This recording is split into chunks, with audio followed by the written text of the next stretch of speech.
Why would God need a blood sacrifice before God could love what God had created? Is God that needy, unloving, rule-bound, and unforgiving?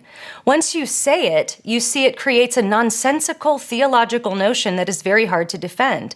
What would God ask of me if God demands violent blood sacrifice from God's only Son? A violent theory of redemption legitimated punitive and violent problem-solving all the way down, from papacy to parenting.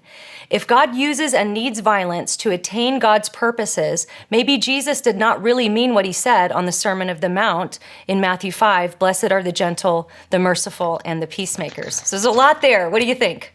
From the very first sentence, he sets up a straw man, which he then easily demolishes. He says, why would God need a blood sacrifice before God could love what he has created? And the doctrine of the atonement is that God so loved the world that he gave his only begotten Son.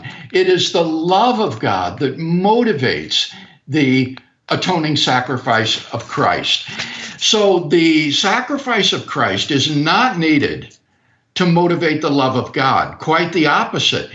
The love of God motivates God to take on human flesh and to give his life in a supreme act of self-sacrifice in order to satisfy the demands of God's justice. So it's God's justice that demands punishment for sin, rightly deserved. The wages of sin is death, the Bible says. It's a capital offense. And God would not be perfectly just if he did not exact the demands of justice.